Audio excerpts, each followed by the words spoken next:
नमस्कार। प्रस्तुत कर रही हूँ मुंशी प्रेमचंद जी द्वारा लिखी हुई एक कहानी, कातिल। जाड़ों की रात थी। 10 बजे ही सड़कें बंद हो गईं और गलियों में सन्नाटा था। बूढ़ी बेवा माँ ने अपने नौजवान बेटे धर्मवीर के सामने थाली परोसते हुए कहा, तुम इतनी रात तक कहाँ रहते हो बेटा? रखे रखे खाना ठंडा हो जाता है। चारों तरफ सोता पड़ गया। आग भी तो इतनी नहीं रहती कि इतनी रात तक बैठी तापती रहूं। धर्मवीर हिष्ट पुष्ट सुंदर नवयुवक था। थाली खींचता हुआ बोला, अभी तो 10 भी नहीं बजे अम्मा। यहाँ के मुर्दा दिल आदमी सरे शाम ही सो जाए तो कोई क्या करे। यूरोप में लोग 12-1 बजे तक सैर सपाटे करते हैं। जिंदगी के मजे उठाना तो कोई उनसे सीखे। 1 बजे से पहले तो कोई सोता ही नहीं। माँ ने पूछा, तो 8-10 बजे तक सोकर उठते भी तो होंगे?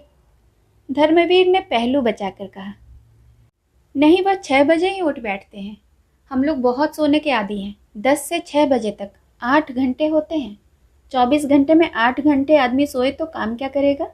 यह बिल्कुल गलत है कि आदमी को 8 घंटे सोना चाहिए। इंसान जितना कम सोए उतना ही अच्छा। हमारी सभा ने अपने नियमों में दाखिल कर लिया है कि मेंबरों को 3 घंटे से ज़्यादा न सोना चाहिए। माँ इस सभा का जिक्र सुनते सुनते तंग आ गई थी। यह न खाओ, वह न खाओ, यह न पहनो, वह न पहनो, न ब्याह करो, न शादी करो, न नौकरी करो, न चाकरी करो। यह सभा क्या लोगों को सन्यासी बनाकर छोड़ेगी? इतना त्याग तो सन्यासी ही कर सकता है। त्यागी सन्यासी भी तो नहीं मिलते। उनमें भी ज्यादातर इंद्रियों के गुलाम, नाम के त्यागी हैं। आज सोने की भी कैद लगा दी। अभी 3 महीने का घूमना खत्म हुआ, जाने कहाँ कहाँ मारे फिरते थे। अब 12 बजे खाइए, या कौन जाने रात को खाना ही उड़ा दे।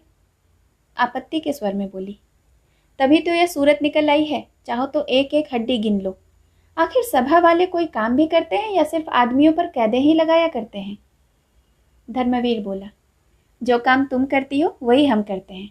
तुम्हारा उद्देश्य राष्ट्र की सेवा करना है, हमारा उद्देश्य भी राष्ट्र की सेवा करना है। बूढ़ी विधवा आज़ादी की लड़ाई में दिलो जान से शरीक थी।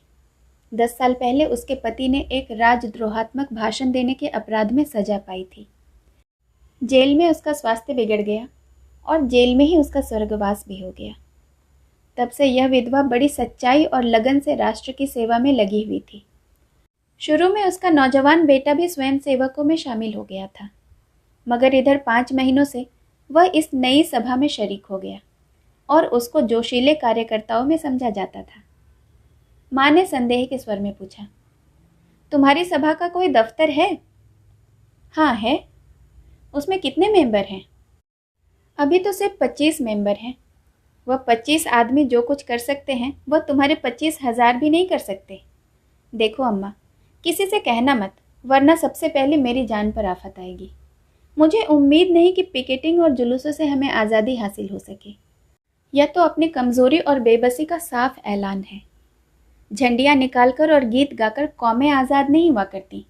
यहाँ के लोग अपनी अकल से काम नहीं लेते। एक आदमी ने कहा कि स्वराज मिल जाएगा, बस आंखें बंद करके उसके पीछे हो लिए। वह आदमी गुमराह है और दूसरों को भी गुमराह कर रहा है। यह लोग दिल में इस ख्याल से खुश हो लें कि हम आज़ादी के करीब आते जाते हैं, मगर मुझे तो काम करने का यह ढंग बिल्कुल खेल सा मालूम होता है। लड़कों के रोने धोने और मचलने पर खिलौने और मिठाइयाँ मिला करती हैं, वही इन लोगों को मिल जाएगा। असली चीज़ तो तब मिलेगी जब हम उसकी कीमत देने को तैयार होंगे। माँ ने कहा, उसकी कीमत क्या हम नहीं दे रहे हैं? हमारे लाखों आदमी जेल नहीं गए, हमने डंडे नहीं खाए, हमने अपनी जायदादें जब्त नहीं करवाई। धर्मवीर, इससे अंग्रेजों को क्या क्या नुकसान हुआ? वे हिंदुस्तान उसी वक्त छोड़ेंगे जब उन्हें यकीन हो जाएगा कि अब वे पल भर भी यहाँ नहीं रह सकते। अगर आज हिंदुस्तान में 1000 अंग्रेज कत्ल कर दिए जाएं तो आज ही स्वराज मिल जाए। रूस इसी तरह आज़ाद हुआ, आयरलैंड भी इसी तरह आज़ाद हुआ, हिंदुस्तान भी इसी तरह आज़ाद होगा, और कोई तरीका नहीं। हमें उनका खात्मा कर देना है। एक गोरे अफसर के कत्ल कर देने से हुकूमत पर जितना डर छा जाता है उतना 1000 जुलूसों से मुमकिन नहीं। माँ सिर से पांव तक कांप उठी। उसे विधवा हुए 10 साल हो गए थे। यही लड़का उसकी ज़िंदगी का सहारा है। इसी को सीने से लगाए मेहनत मजूरी करके अपनी मुसीबत के दिन काट रही है। वह इस ख्याल से खुश थी कि यह 4 पैसा कमाएगा, घर में बहू आएगी, एक टुकड़ा खाऊंगी और पड़ी रहूंगी। आरजुओं के पतले पतले तिनकों से उसने ऐसी कश्ती बनाई थी। उसी पर बैठकर जिंदगी के दरिया को पार कर रही थी। वह कश्ती अब उसे लहरों से झकोले खाते हुए मालूम हुई। उसे ऐसा महसूस हुआ कि वह कश्ती दरिया में डूबी जा रही है। उसने अपने सीने पर हाथ रखकर कहा, बेटा तुम कैसी बातें कर रहे हो? क्या तुम समझते हो कि अंग्रेजों को कत्ल कर देने से हम आज़ाद हो जाएंगे? हम अंग्रेजों के दुश्मन नहीं, हम इस राज्य प्रणाली के दुश्मन हैं। अगर यह राज्य प्रणाली हमारे भाई बंधुओं के ही हाथों में हो, और उसका बहुत बड़ा हिस्सा है भी, तो हम उसका भी इसी तरह विरोध करेंगे। विदेश में तो कोई दूसरी कौम राज न करती थी, फिर भी रूस वालों ने उस हुकूमत को उखाड़ फेंका, तो उसका कारण यही था कि जार प्रजा का परवाह न करता था। अमीर लोग मजे उड़ाते थे, गरीबों को पीसा जाता था। यह बातें तुम मुझसे ज़्यादा जानते हो। वही हमारा हाल है। देश की संपत्ति किसी न किसी बहाने से निकलती चली जाती है और हम गरीब होते जाते हैं। हम इस अवैधानिक शासन को बदलना चाहते हैं। मैं तुम्हारे पैरों पड़ती हूँ, इस सभा से अपना नाम कटवा लो। खामखा आग में न कूदो। मैं अपनी आंखों से यह दृश्य नहीं देखना चाहती कि तुम अदालत में खून के जुर्म में लाए जाओ। धर्मवीर पर इस विनती का कोई असर न हुआ। बोला, इसका कोई डर नहीं। हमने इसके बारे में काफ़ी एहतियात कर ली है। गिरफ्तार होना तो बेवकूफ़ी है। हम लोग ऐसी हिकमत से काम करना चाहते हैं कि कोई गिरफ्तार न हो। माँ के चेहरे पर अब डर की जगह शर्मिंदगी की झलक नजर आई। बोली, यह तो उससे भी बुरा है। बेगुनाह सजा पाएं और कातिल चैन से बैठे रहें। यह शर्मनाक हरकत है। मैं इसे कमीनापन समझती हूँ। किसी को छिप कर कत्ल कर देना दगाबाजी है, और अपने बदले बेगुनाह भाइयों को फंसा देना देशद्रोह है। इन बेगुनाहों का खून भी कातिल की गर्दन पर होगा। धर्मवीर ने अपनी माँ की परेशानियों का मजा लेते हुए कहा, अम्मा तुम इन बातों को नहीं समझती। तुम अपने धरने दिए जाओ, जुलूस निकाले जाओ। हम जो कुछ करते हैं हमें करने दो। गुनाह और सबाब, पाप और पुण्य, धर्म और अधर्म, यह निरर्थक शब्द है। जिस काम को तुम सापेक्ष समझती हो उसे मैं पुण्य समझता हूँ। तुम्हें कैसे समझाऊं कि यह सापेक्ष शब्द है? तुमने भगवत गीता तो पढ़ी है। कृष्ण भगवान ने साफ कहा है, मारने वाला मैं हूँ, जिलाने वाला मैं हूँ। आदमी न किसी को मार सकता है न जिला सकता है। फिर कहाँ रहा तुम्हारा पाप? मुझे इस बात की क्यों शर्म हो कि मेरे बदले कोई दूसरा मुजरिम करार दिया जाएगा? यह व्यक्तिगत लड़ाई नहीं, इंग्लैंड की सामूहिक शक्ति से युद्ध है। मैं मरूं या मेरे बदले कोई और मरे, इसमें कोई अंतर नहीं। जो आदमी राष्ट्र की ज़्यादा सेवा करता है उसे जीवित रहने का ज़्यादा अधिकार है। माँ आश्चर्य से लड़के का मुंह देखने लगी। उससे बहस करना बेकार था। अपनी दलीलों से वह उसे कायल न कर सकती थी। धर्मवीर खाना खाकर उठ गया, मगर वह ऐसे बैठी रही जैसे लकवा मार गया हो। उसने सोचा कहीं ऐसा तो नहीं कि वह किसी का कत्ल कर आया हो या कत्ल करने जा रहा हो। इस विचार से ही उसके शरीर में कपकपी आ गई। आम लोगों की तरह हत्या और खून के प्रति घृणा उसके शरीर के कण कण में भरी हुई थी। उसका अपना बेटा खून करे, इससे ज़्यादा लज्जा और अपमान और घृणा की बात उसके लिए क्या हो सकती थी? वह राष्ट्र सेवा की उस कसौटी पर जान देती थी जो त्याग, सदाचार, सच्चाई और साफ दिली का वरदान है। उसकी आंखों में राष्ट्र का सेवक वह था जो नीच से नीच प्राणी का भी दिल न दुखाए, बल्कि ज़रूरत पड़ने पर खुशी से अपने आप को बलिदान कर दे। अहिंसा उसकी नैतिक भावनाओं का सबसे प्रधान अंग था। अगर धर्मवीर किसी गरीब की हिमायत में गोली का निशाना बन जाता तो वह रोती जरूर, मगर गर्दन उठाकर। उसे गहरा शोक होता, शायद इस शोक में उसकी जान भी चली जाती, मगर इस शोक में गर्व मिला हुआ होता। लेकिन वह किसी का खून करके आए, यह एक भयानक पाप था, कलंक था। लड़के को कैसे रोके, यही सवाल उसके सामने था। वह यह नौबत हरगिज न आने देगी कि उसका बेटा खून के जुर्म में पकड़ा जाए। उसे यह बर्दाश्त था कि उसके जुर्म की सजा बेगुनाहों को मिले। उसे ताज्जुब हो रहा था, लड़के में यह पागलपन आया क्यों कर? वह खाना खाने बैठी, मगर कौर गले से नीचे न गया। कोई जालिम हाथ धर्मवीर को उसकी गोद से छीन लेता था। वह उस हाथ को हटा देना चाहती थी। अपने जिगर के टुकड़े को वह एक क्षण के लिए भी अलग न करेगी। छाया की तरह उसके पीछे पीछे रहेगी। किसकी मजाल है जो उस लड़के को उसकी गोदी से छीने? धर्मवीर बाहर के कमरे में सोया करता था। उसे ऐसा लगा कि कहीं वह चला न गया हो। फौरन उसके कमरे में आई। धर्मवीर के सामने दीवट पर दिया जल रहा था। वह एक किताब खोले पढ़ता पढ़ता सो गया था। किताब उसके सीने पर पड़ी थी। माँ ने वहीं बैठकर अनाथ की तरह बड़ी सच्चाई और विनय के साथ परमात्मा से प्रार्थना की कि लड़के का हृदय परिवर्तन कर दे। उसके चेहरे पर अब भी वही भोलापन, वही मासूमियत थी जो 15-20 साल पहले नजर आती थी। कर्कशता या कठोरता का कोई चिन्ह न था। माँ की सिद्धांतपरता एक क्षण के लिए ममता के आंचल में छिप गई। माँ ने हृदय से बेटे की हार्दिक भावनाओं को देखा। इस नौजवान के दिल में सेवा की कितनी उमंग है, कौम का कितना दर्द है, पीड़ितों से कितनी सहानुभूति है। अगर इसमें बूढ़ों की सी सूझबूझ, धीमी चाल और धैर्य है तो इसका क्या कारण है? जो व्यक्ति प्राण जैसे प्रिय वस्तु को बलिदान करने के लिए तत्पर हो, उसकी तड़प और जलन का कौन अंदाजा लगा सकता है? काश यह जोश, यह दर्द हिंसा के पंजे से निकल सकता तो जागरण की प्रगति कितनी तेज हो जाती। माँ की आहट पाकर धर्मवीर चौंक पड़ा और किताब संभालता हुआ बोला, तुम कब आ गई अम्मा? मुझे तो जाने कब नींद आ गई। माँ ने दीवट को दूर हटाकर कहा, चारपाई के पास दिया रखकर सोया न करो, इससे कभी कभी दुर्घटनाएं हो जाती हैं। और क्या सारी रात पढ़ते ही रहोगे? आधी रात तो हुई, आराम से सो जाओ। मैं भी यहीं लेट जाती हूँ, मुझे अंदर न जाने क्यों डर लगता है। धर्मवीर, तो मैं एक चारपाई लाकर डाले देता हूँ।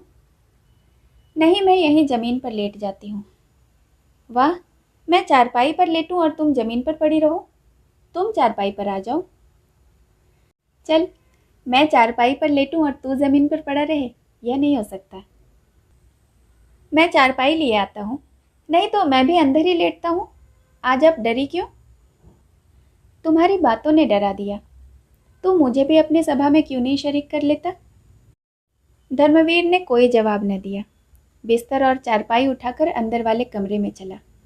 माँ आगे आगे चिराग दिखाती हुई चली। कमरे में चारपाई डालकर उस पर लेटता हुआ बोला, अगर मेरी सभा में शरीक हो जाओ तो पूछना ही क्या। बेचारे कच्ची कच्ची रोटियां खाकर बीमार हो रहे हैं, उन्हें अच्छा खाना मिलने लगेगा। फिर ऐसी कितनी ही बातें हैं जिन्हें एक बूढ़ी स्त्री आसानी से समझ सकती है, नौजवान हरगिज नहीं समझ सकते। मसलन किसी मामले का सुराग लगाना, औरतों में हमारे विचारों का प्रचार करना। मगर तुम दिल लगी कर रही हो ना? माँ ने गंभीरता से कहा, नहीं बेटा, दिल लगी नहीं कर रही, दिल से कह रही हूँ। माँ का दिल कितना नाजुक होता है इसका अंदाज़ा तुम नहीं कर सकते। तुम्हें इतने बड़े खतरे में अकेला छोड़कर मैं घर में नहीं बैठ सकती। जब तक मुझे कुछ मालूम नहीं था दूसरी बात थी, लेकिन अब यह बातें जान लेने के बाद मैं तुमसे अलग नहीं रह सकती। मैं हमेशा तुम्हारे बगल में रहूँगी, और अगर कोई ऐसा मौका आया तो तुमसे पहले मैं अपने आप को कुर्बान करूँगी। मरते वक्त तुम तो मेरे सामने होगे, मेरे लिए यही सबसे बड़ी खुशी है। यह मत समझो कि मैं नाजुक मौक़ों पर डर जाऊंगी, चीखूंगी, चिल्लाऊंगी। हरगिज नहीं। सख्त से सख्त खतरों के सामने भी तुम मेरी जुबान से एक चीख न सुनोगे। अपने बच्चे की हिफाजत के लिए गाय भी शेरनी बन जाती है। धर्मवीर ने भक्ति से विवल होकर माँ के पैरों को चूम लिया। उसकी दृष्टि में वह कभी इतने आदर और स्नेह के योग्य न थी। दूसरे ही दिन परीक्षा का अवसर उपस्थित हुआ। यह 2 दिन बुढ़िया ने रिवॉल्वर चलाने के अभ्यास में खर्च किए। पटाखे की आवाज़ पर कानों पर हाथ रख लेने वाली अहिंसा और धर्म की देवी इतने साहस से रिवॉल्वर चलाती और उसका निशाना इतना अचूक होता कि सभा के नौजवानों को भी हैरत होती थी। पुलिस के सबसे बड़े अफसर के नाम मौत का परवाना निकला और यह काम धर्मवीर को सुपुर्द हुआ। दोनों घर पहुंचे तो माँ ने पूछा, क्यों बेटा, इस अफसर ने तो ऐसा कोई काम नहीं किया, फिर सभा ने उसे क्यों चुना? धर्मवीर माँ की सरलता पर मुस्कुराकर बोला, तुम समझती हो हमारे कांस्टेबल, सब इंस्पेक्टर और सुपरिटेंडेंट जो कुछ करते हैं अपनी खुशी से करते हैं। वे लोग जितने अत्याचार करते हैं उनके यही आदमी जिम्मेदार हैं। लड़ाई में व्यक्तिगत बातों से कोई प्रयोजन नहीं, वहाँ तो विरोध पक्ष का सदस्य होना ही सबसे बड़ा अपराध है। माँ चुप हो गई। क्षण भर बाद डरते डरते बोली, बेटा, मैंने तुमसे कभी कुछ नहीं मांगा। अब एक सवाल करती हूँ, उसे पूरा करोगे? धर्मवीर ने कहा, यह पूछने की कोई ज़रूरत नहीं अम्मा, तुम जानती हो मैं तुम्हारे किसी हुक्म से इनकार नहीं कर सकता। माँ, हाँ बेटा, यह जानती हूँ। इसी वजह से मुझे यह सवाल करने की हिम्मत भी हुई। तुम इस सभा से अलग हो जाओ। देखो, तुम्हारी बूढ़ी माँ हाथ जोड़कर तुमसे भीख मांग रही है। और वह हाथ जोड़कर भिखारिन की तरह बेटे के सामने खड़ी हो गई। धर्मवीर ने कहकहा मारकर कहा, यह तो तुमने बेढप सवाल किया अम्मा। तुम जानती हो इसका नतीजा क्या होगा। जिंदा लौट कर ना आऊंगा। अगर यहाँ से कहीं भाग जाऊं तो भी जान नहीं बच सकती। सभा के सब मेंबर ही मेरे खून के प्यासे हो जाएंगे। मुझे उनकी गोलियों का निशाना बनना पड़ेगा। तुमने मुझे जीवन दिया है, इसे तुम्हारे चरणों पर अर्पित कर सकता हूँ। लेकिन भारत माता ने तुम्हें और मुझे दोनों को जीवन दिया है, उसका सबसे पहले हक है। अगर कोई ऐसा मौका हाथ आ जाए कि मुझे भारत माता की सेवा के लिए तुम्हें कत्ल करना पड़े, तो मैं इस अप्रिय कर्तव्य से भी मुंह न मोड़ूंगा। आंखों में आंसू होंगे, लेकिन तलवार तुम्हारी गर्दन पर होगी। हमारे धर्म में राष्ट्र की तुलना में कोई दूसरी चीज नहीं ठहर सकती। इसलिए सभा को छोड़ने का तो सवाल ही नहीं। हाँ, तुम्हें डर लगता हो तो मेरे साथ न जाओ। मैं कोई बहाना कर दूंगा और किसी दूसरे कॉमरेड को साथ ले लूंगा। अगर तुम्हारे दिल में कमजोरी हो तो फौरन बता दो। माँ ने कलेजा मजबूत करके कहा, मैंने तुम्हें ख्याल करके कहा था भैया, वरना मुझे क्या डर। अंधेरी रात के पर्दे में इस काम को पूरा करने का फैसला किया गया। कोप का पात्र रात को क्लब से जिस वक्त लौटे, वहीं उसकी जिंदगी का चिराग बुझा दिया जाएगा। धर्मवीर ने दोपहर को ही इस मौके का मुआयना कर लिया था और उस खास जगह को चुन लिया था जहां से निशाना मारेगा। साहब के बंगले के पास करील और करौंदे की एक छोटी सी झाड़ी थी। वही उसके छिपने की जगह होगी। झाड़ी के बाईं तरफ नीची जमीन है, उसमें बेर और अमरूद के बाग थे। भाग निकलने के लिए यह जगह अच्छा था। साहब के क्लब जाने का वक्त 7 और 8 बजे के बीच का था। लौटने का वक्त 11 बजे का था। इन दोनों वक्तों की बात पक्की तरह मालूम कर ली गई थी। धर्मवीर ने तय किया कि 9 बजे चलकर उसी करौंदे वाली झाड़ी के पीछे छिपकर बैठ जाएगा। वहीं एक मोड़ भी था। मोड़ पर मोटर की चाल कुछ धीमी पड़ जाएगी। ठीक इसी वक्त उसे रिवॉल्वर का निशाना बना लिया जाएगा। ज्यों-ज्यों दिन गुजरता गया, बूढ़ी माँ का दिल भय से सूखता जाता था। लेकिन धर्मवीर के आचरण में तनिक भी अंतर न था। वह नियत समय पर उठा, नाश्ता किया, संध्या की और अन्य दिनों की तरह कुछ देर तक पढ़ता रहा। 2-4 मित्र आ गए। उनके साथ 2-3 बाजियां शतरंज की खेली। इत्मीनान से खाया और अन्य दिनों से कुछ अधिक ही खाया। फिर आराम से सो गया कि जैसे उसे कुछ चिंता ही नहीं। माँ का दिल उचाट था। खाने पीने का जिक्र ही क्या, वह मन मारकर एक जगह बैठ भी न सकती थी। पड़ोस की औरतें हमेशा की तरह आई। वह किसी से कुछ न बोली। बदहवास से इधर उधर दौड़ती फिरती, जैसे चूहिया बिल्ली के डर से सुराग खोजती हो। कोई पहाड़ सा उसके सिर पर गिरता था। उसे कहीं मुक्ति नहीं, कहीं भाग जाए ऐसी जगह नहीं। वे घिसे पिटे दार्शनिक विचार जिनसे अब तक उसे सांत्वना मिलती थी, भाग्य, पुनर्जन्म, भगवान की मर्जी, वे सब इस भयानक विपत्ति के सामने व्यर्थ जान पड़ते थे। जिरा बख्तर और लोहे की टोपी तीर तुरप से रक्षा कर सकते हैं, लेकिन पहाड़ तो उन सभी चीजों के साथ उसे कुचल ही डालेगा। उसके दिलो दिमाग बेकरार होते जाते थे। अगर कोई भाव शेष था तो वह भय का। मगर शाम होते होते उसके हृदय पर एक शांति सी छा गई। उसके अंदर एक ताकत पैदा हुई, जिसे मजबूती की ताकत कह सकते हैं। चिड़िया उस वक्त तक फड़फड़ाती रही जब तक उड़ निकलने की उम्मीद थी। उसके बाद वह बहेलिये के पंजे और कसाई के छुरे के लिए तैयार हो गई। भय की चरम सीमा साहस है। उसने धर्मवीर को पुकारा, बेटा आकर कुछ खा लो। धर्मवीर अंदर आया। आज दिन भर माँ बेटे में एक भी बात न हुई थी। इस वक्त माँ ने धर्मवीर को देखा तो उसका चेहरा उतरा हुआ था। वह संयम जिससे आज उसने दिन भर अपने भीतर की बेचैनी को छिपा रखा था, जो अब तक उड़े उड़े दिमाग की शक्ल में दिखाई दे रही थी, खतरे के पास आ जाने पर पिघल गया। जैसे कोई बच्चा भालू को दूर से देखकर खुशी से ताली तो बजाता है, लेकिन उसके पास आने पर चीख उठता है। दोनों ने एक दूसरे की तरफ देखा। दोनों रोने लगे। माँ का दिल खुशी से खिल उठा। उसने आंचल से धर्मवीर के आंसू पोंछते हुए कहा, चलो बेटा, यहाँ से कहीं भाग चलें। धर्मवीर चिंतामग्न खड़ा था। माँ ने फिर कहा, किसी से कुछ कहने की ज़रूरत नहीं। यहाँ से बाहर निकल जाएं, जिसमें किसी को खबर ना हो। राष्ट्र की सेवा करने के और भी बहुत से रास्ते हैं। धर्मवीर जैसे नींद से जाग उठा। बोला, यह नहीं हो सकता अम्मा। कर्तव्य तो कर्तव्य है, उसे पूरा करना ही पड़ेगा, चाहे रोकर करो चाहे हंसकर। हाँ, इस ख्याल से डर लगता है कि नतीजा न जाने क्या हो। मुमकिन है निशाना चूक जाए और गिरफ्तार हो जाऊं, या उसी की गोली का निशाना बनूं। लेकिन खैर, जो हो, मर भी जाएंगे तो नाम तो छोड़ जाएंगे। क्षण भर बाद ही उसने फिर से कहा, इस समय तो कुछ खाने को जी नहीं चाहता माँ। अब तैयारी करनी चाहिए। तुम्हारा जीना चाहता हो तो न चलो, मैं अकेला चला जाऊंगा। माँ ने शिकायत के स्वर में कहा, मुझे अपनी जान इतनी प्यारी नहीं है बेटा। तुम मेरी जान हो। तुम्हें देखकर जीती थी। तुम्हें छोड़कर मेरी जिंदगी और मौत दोनों बराबर है, बल्कि मौत जिंदगी से अच्छी है। धर्मवीर ने कुछ जवाब न दिया। दोनों अपनी अपनी तैयारियों में लग गए। माँ की तैयारी ही क्या थी। एक बार ईश्वर का ध्यान किया, रिवॉल्वर लिया और चलने को तैयार हो गई। धर्मवीर को अपनी डायरी लिखनी थी। वह डायरी लिखने बैठा तो भावनाओं का एक सागर सा उमड़ पड़ा। यह प्रवाह, विचारों की यह स्वतः स्फूर्ति उसके लिए नई चीज थी, जैसे दिल में कहीं सोता सा खुल गया हो। इंसान लाफानी है, अमर है, यही उस विचार प्रवाह का विषय था। आरंभ एक दर्दनाक अलविदा से हुआ। रुखसत, ए दुनिया की दिलचस्पियों, रुखसत। ए जिंदगी की बहारों, रुखसत।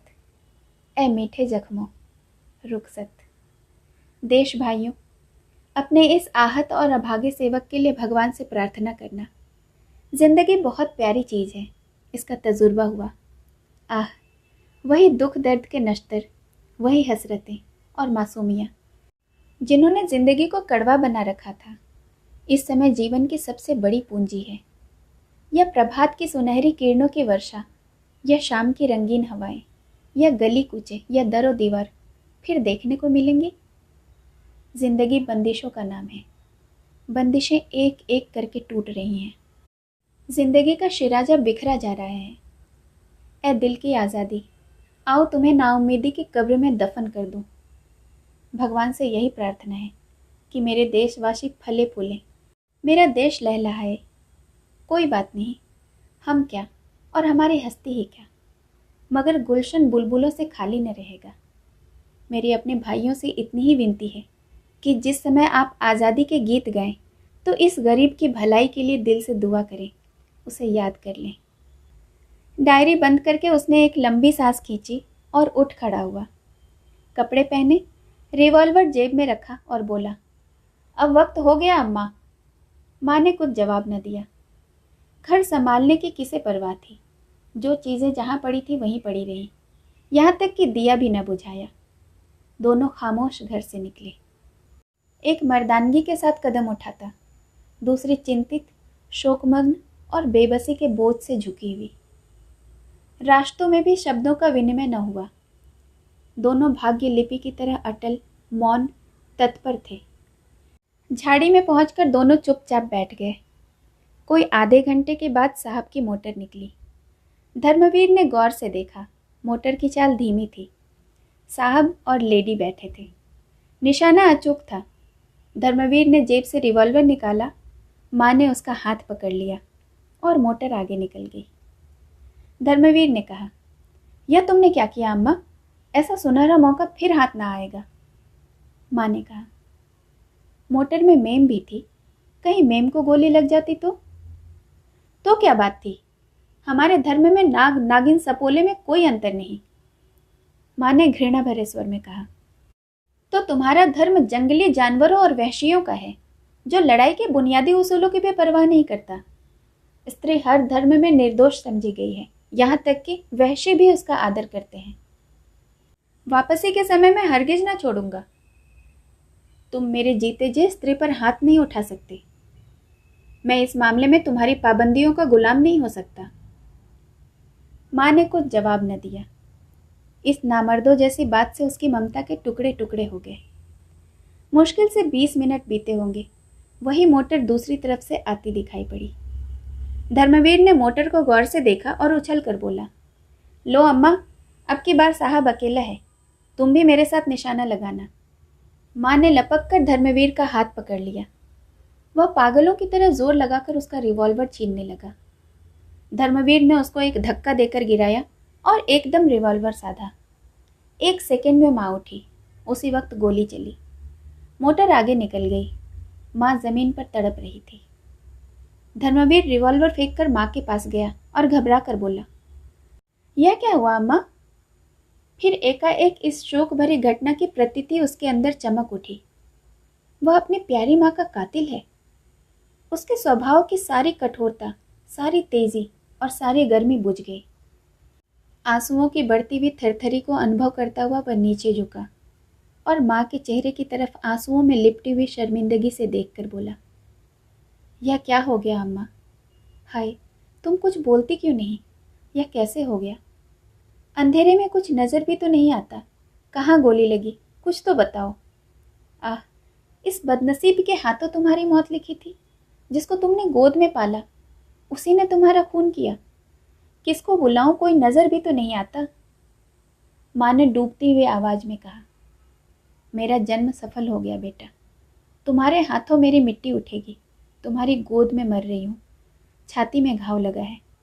ज्यों तुमने गोली चलाई, मैं तुम्हारे सामने खड़ी हो गई। अब नहीं बोला जाता। परमात्मा तुम्हें खुश रखे, मेरी यही दुआ है। और क्या करती बेटा, माँ की आबरू तुम्हारे हाथ में है। मैं तो चली।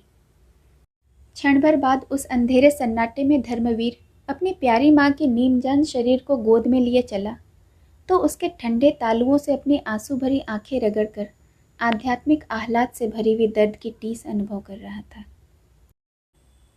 कहानी सुनने के लिए बहुत बहुत धन्यवाद।